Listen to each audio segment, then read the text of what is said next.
और नहीं आया तो उनका शुभकामना सहयोग है तो ही तो घोषणा हुआ। अगर उनके समर्थन नहीं होता तो क्या डिप्टी सीएम का नाम घोषणा होता या सीएम का नाम घोषणा नहीं होता। उनके सहमति हुआ इसलिए हुआ है। कुछ लोग ये भी कहते हैं कि राहुल गांधी ने आपको बढ़ाया क्योंकि आपको बढ़ाया गया बीच में क्योंकि तेजस्वी चाहते थे कि कांग्रेस तीसरे नंबर पर रहे, पर अंत तक ऐसा कुछ हो नहीं पाया। ये कुछ लोगों का आकलन है। नहीं, ये सब गलत खबर है। कांग्रेस पार्टी नेशनल पार्टी है, बड़ा बिहार में भी बड़े दल हैं। मुझे मेरे साथ ही इंटरव्यू में कहा था कि आपने मुझसे ही कहा था कि बिहार में कांग्रेस से बड़ी पार्टी मैं हूँ। नहीं, वोट के मामले में, हाँ, जन समर्थन के मामले में हमारे पास एक कैडर वोट है। नहीं, अभी जो आयोग ही चुनाव कराएगा इस देश में। अब चुनाव वो कराएंगे जरूर, लेकिन उनसे अभी उम्मीद नहीं है। छोटे छोटे गलती को लेके जो हमको लगता है कि विपक्ष हमको मान के चलते हैं वो, ठीक है। जहाँ पे जैसे हमारे साथी हुआ था कुशेश्वर स्थान में। नमस्कार, हमारे साथ हैं महागठबंधन और वीआईपी के नेता मुकेश सहनी जी। मुकेश सहनी को आज ही महागठबंधन की ओर से डिप्टी सीएम का कैंडिडेट घोषित किया गया है। हम उनसे बात करेंगे कि महागठबंधन किन मुद्दों पर चुनाव लड़ेगा, उन लोगों की आगे की रणनीति कैसी होगी, और कल से ये लोग साझा चुनाव प्रचार भी शुरू कर रहे हैं। इन तमाम मुद्दों पर हम मुकेश सहनी जी से सवाल करेंगे। मुकेश सहनी जी, शुरू में टिकट वितरण के बाद एक ऐसा माहौल लग रहा था कि महागठबंधन में सब कुछ ठीक नहीं है। 243 सीट पे आप लोग 254-55 कैंडिडेट दे दिए। आपके खुद कहीं से लड़ने की चर्चा थी, आप वहाँ गए तो पता चला कोई और नॉमिनेशन फाइल कर लिया। ये सब गड़बड़ी क्यों हुई?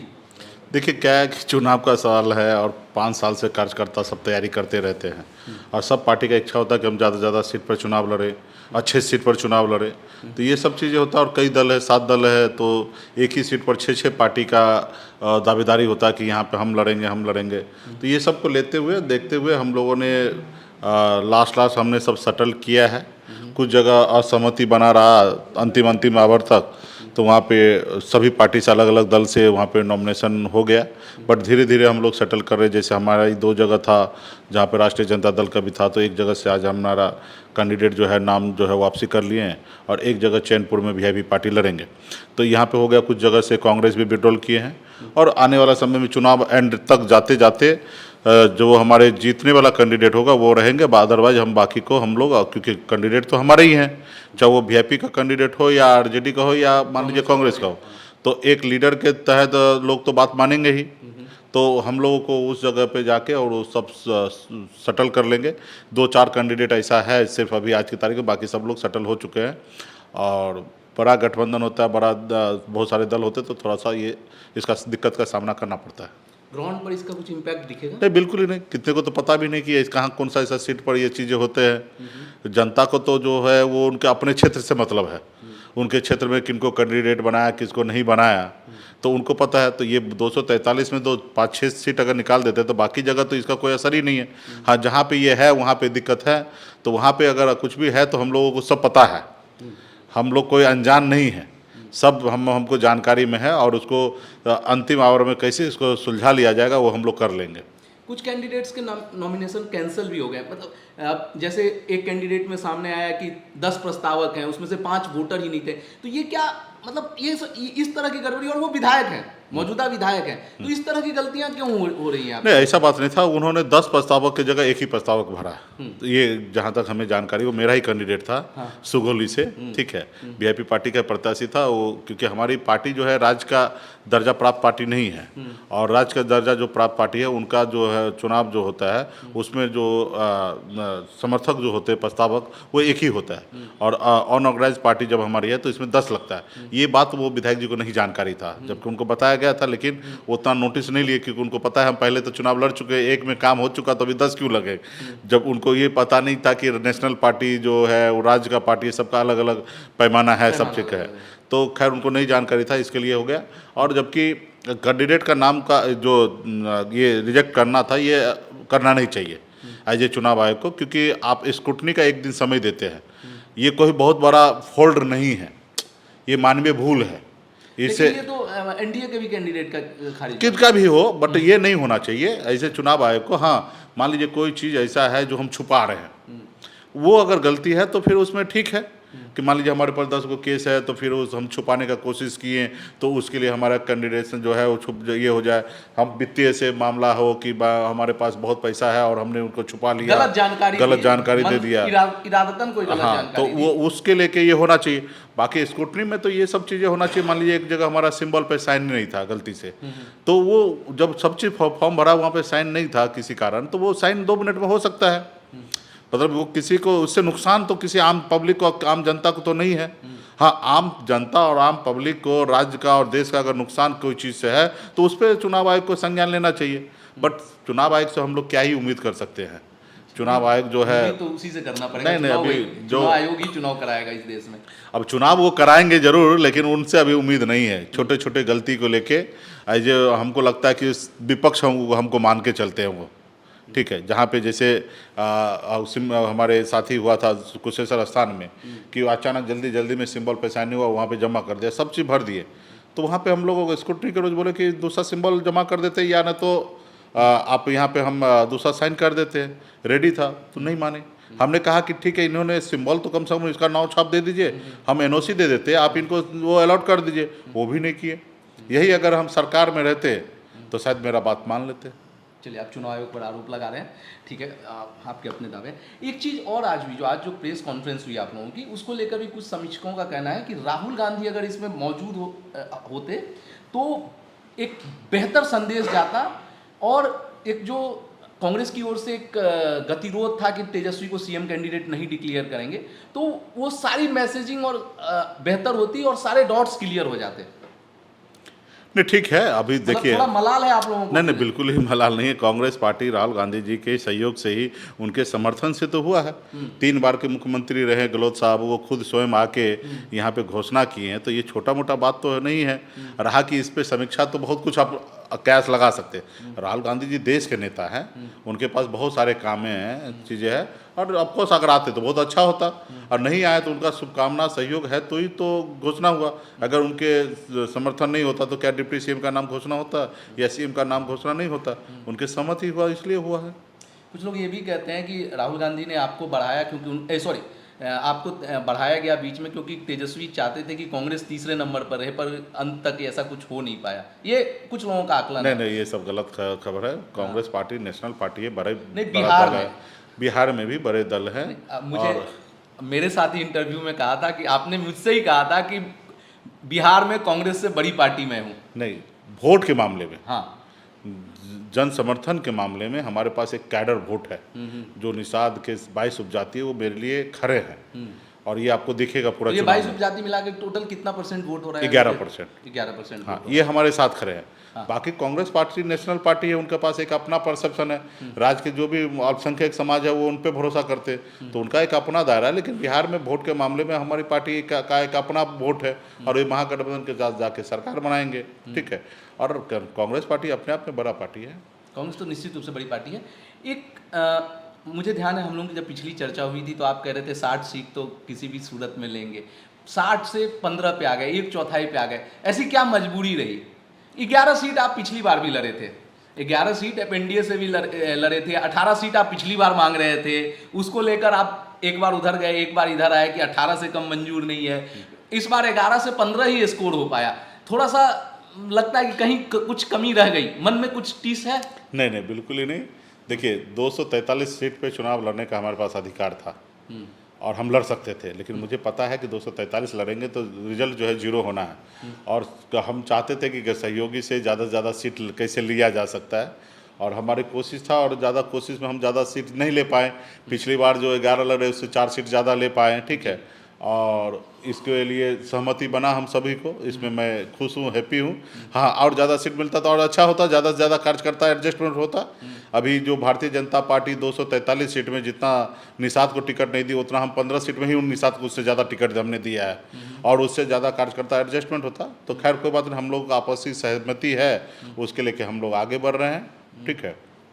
अच्छा, मतलब जब आज घोषणा हुई तो हुआ कि एक उप मुख्यमंत्री और होगा, तो एक तो आप ईबीसी के कोटे से आ गए। क्या स्ट्रेटजी के तहत दूसरा उम्मीदवार घोषित नहीं किया गया है क्योंकि आप एनडीए का रुख देखना चाहते हैं, उस पर क्या होता है? क्योंकि आज एक घोषणा होने लगेगी गई कि जो आरजेडी है वो अल्पसंख्यकों की भी पार्टी रही है, अल्पसंख्यकों कहाँ है, तो ये सब आप लोगों ने स्ट्रेटजी के तहत क्या, या कोई तय है कि किस समुदाय से आप लोग दूसरा डिप्टी सीएम घोषित नहीं, अभी तय नहीं है। और हम लोगों को चुनाव, देखिए चुनाव जो है वो जनता के सहयोग से, समर्थन से हमें हमारे विधायक जीत के आते हैं। विधायक जीत के आते तो फिर मुख्यमंत्री तय होता है, और मुख्यमंत्री के साथ मुख्यमंत्री तो आप लोगों ने तय कर दिया, डिप्टी सीएम तय होना, और उसी में मंत्रिमंडल में सभी को तय करना है। तो हमारी गठबंधन जो है हमेशा, तेजस्वी जी का हमेशा कोट रहा कि A to Z की पार्टी है, सभी जाति सभी धर्म को हम लोग सम्मान देना चाहते हैं।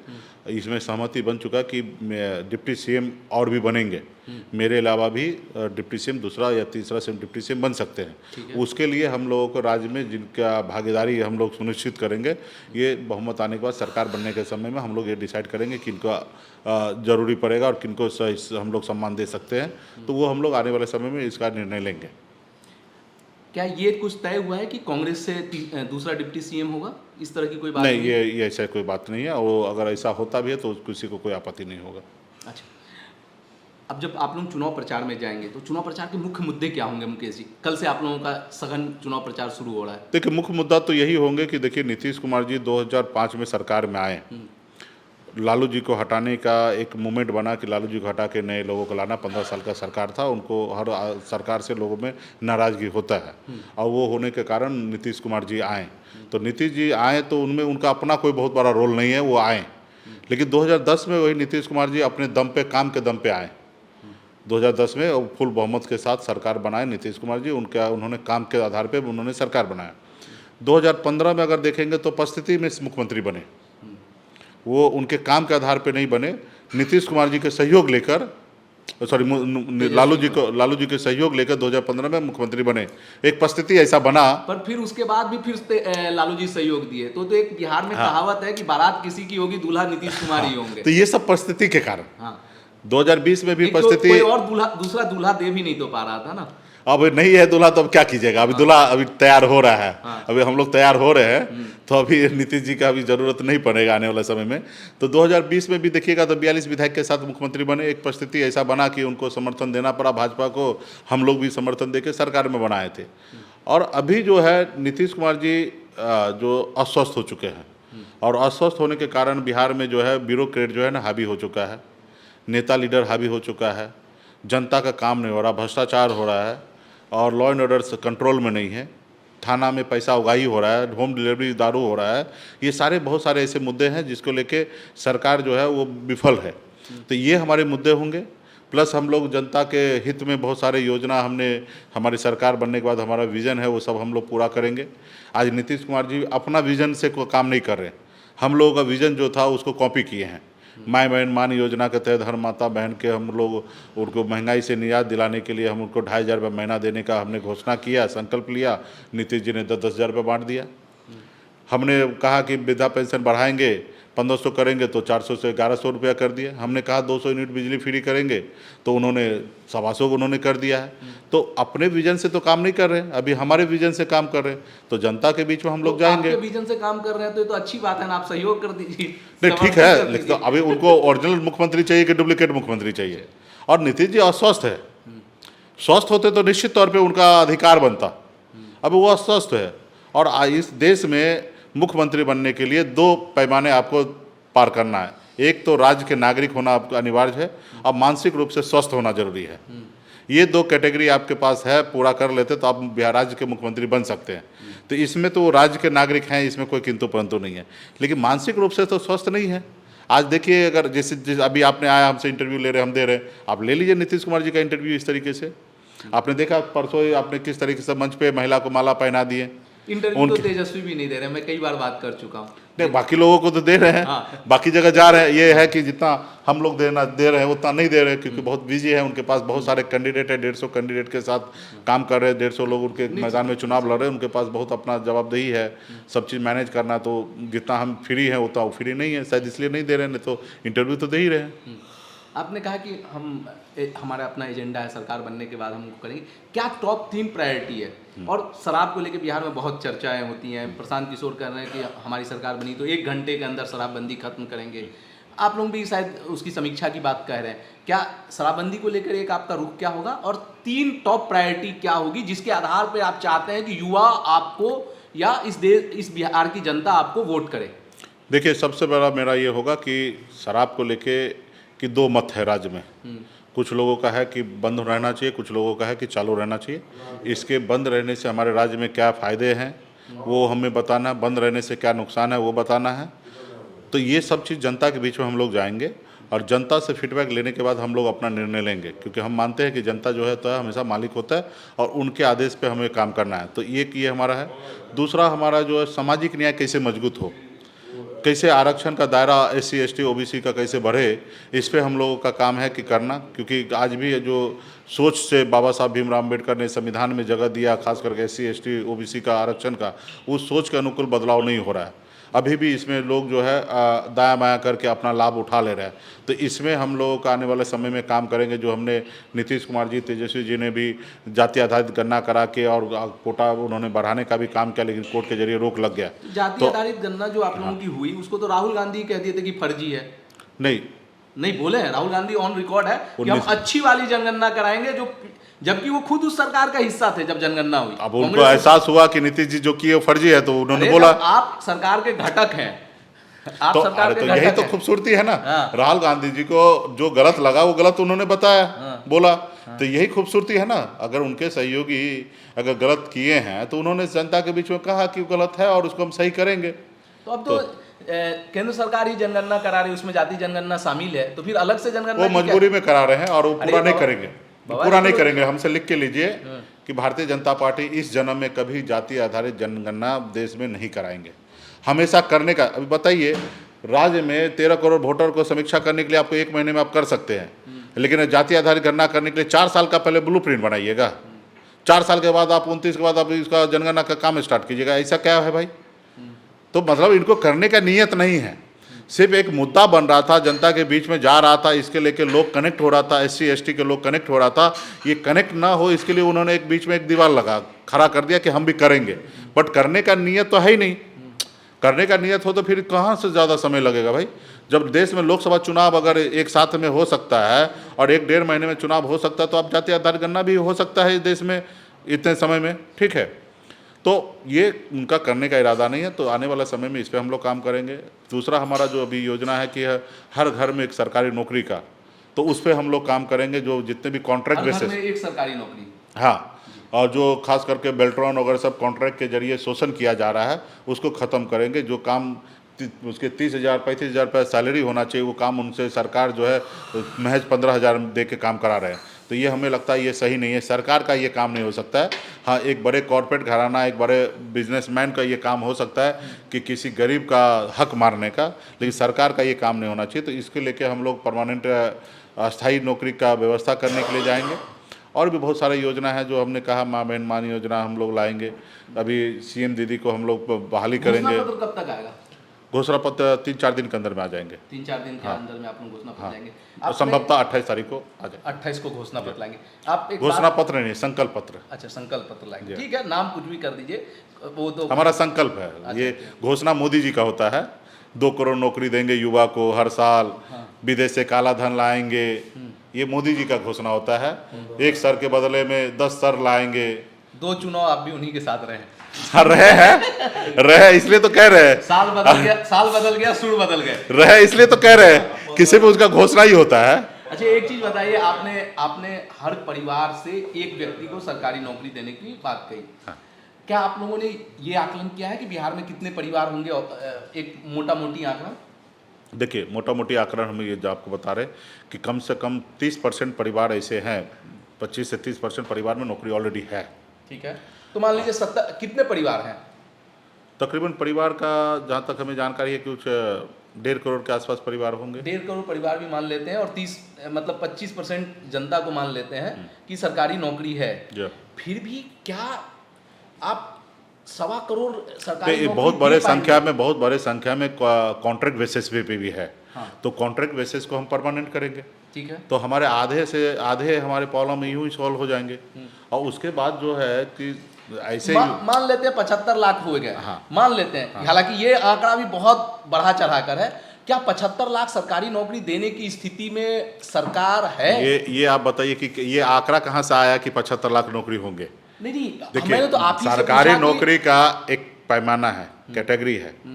अब ऐसे तो यूं ही किसी कोई आएंगे और उनको नौकरी मिल जाएगा, ऐसा तो नहीं है। उनका एजुकेशन देखा जाएगा, वो किस फील्ड में काम किए हैं, उस जाके उनको ये एक एक्ट के तहत ये लिया जाएगा कि भाई उनको सबसे पहले मौका दिया जाए। तो इसके तहत हम लोग देखेंगे और करेंगे। नहीं, मुकेश जी, मैं वही समझना चाह रहा था कि इस घोषणा को अमली जामा पहनाने के लिए मापदंड क्या होंगे आप लोग किस तरह से, क्योंकि हर परिवार को नौकरी देने के लिए बिहार में सरकारी नौकरी मोटा मोटी 1.5-2 करोड़ चाहिए। क्या 1.5 करोड़ 1.5-2 करोड़ क्या बिहार में सरकारी नौकरी के अवसर उपलब्ध हैं? नहीं, इतना नौकरी की नहीं होगा। सब परिवार में आप पढ़े लिखे नहीं है, शिक्षित नहीं है, सबको बहुत सारे लोग मछली मार रहे हैं। हाँ। और जब वो उसके बच्चे पढ़ लिख लेंगे तब उसको नौकरी वो दिया जाएगा। तो इसका टाइम फ्रेम क्या होगा, कब तक आप हमारे 5 साल में जो लोग सरकारी नौकरी लेने लायक होंगे उनको दिया जाएगा। अच्छा, इसमें एक कैविएट है कि जो योग्यता पूरी करेंगे उनको देंगे। हाँ, सबको वही होगा ना। हाँ। सरकारी नौकरी तो ऐसे यूं ही नहीं बटेगा ना, जो योग्यता पूरा करेंगे उन्हीं के लिए होगा। अच्छा, एक आप भी बहुत थक गए होंगे और ये हमारे पर छोड़ दीजिए, हमको पहले एक बार मौका तो दीजिए। पहले डिप्टी सीएम तो बनाइए और मुख्यमंत्री तो बनाइए, देखिए फिर हम करेंगे। और नहीं करेंगे तो 5 साल में हमको बदल दीजिए। मोदी जी के जैसे अब बार बार हम फिर से नहीं आएंगे कि दोबारा मौका दीजिए। भाई, जनता ही चुनती है उनको। अच्छा, एक सवाल का और जवाब दे दीजिए आप। वो जनता क्यों चुन रहे, जनता को भी पता है। जनता को ही पता होता है कि जनता क्यों चुनती है। झूठ मूठ के पाकिस्तान से लड़ने लगेंगे, कभी अफगानिस्तान से लड़ने लगेंगे, देश में हिंदू मुसलमान का माहौल बना देंगे। इसके लिए जनता जो है, एक बड़ा जो अंधभक्त है, वो उनके साथ खड़े हो जाते हैं। तो आप मानते हैं कि 38-40% जनता बेवकूफ है, अंधभक्त है? नहीं, कुछ है उसमें से अंधभक्त है। पर वोट तो उनको 37-38% लोग वोट करते हाँ, तो हम हैं। कहाँ कह रहे नहीं है। हाँ। उसमें से 5% अगर अंधभक्त निकल जाए हाँ। तो फिर सरकार नहीं बनेगा। अच्छा, आप ये एक सवाल मैं आखिरी सवाल करता हूँ। आप भी थक गए होंगे दिन भर का और आपको जल्दी सुबह निकलना है प्रचार के लिए। आप डिप्टी सीएम के कैंडिडेट हो गए हैं। जी मेरी शुभकामनाएं हैं कि आपका गठबंधन जीत जी। जाए। उसके बाद आप क्या एमएलसी के रास्ते जाएंगे या किसी विधायक की सीट खाली करा के चुनाव लड़ेंगे? एमएलसी के रास्ते से जाएंगे। एमएलसी के रास्ते से जी। जाएंगे। चलिए मुकेश जी, आपको बहुत बहुत शुभकामनाएं। मुकेश साहनी ने हमारे सारे सवालों का जवाब दिया। हम इसी तरह जनता के सवाल नेताओं से पूछते रहेंगे, जनता के मुद्दों से आपको अवगत कराते रहेंगे। आप बने रहिए टाइम्स ऑफ इंडिया के साथ।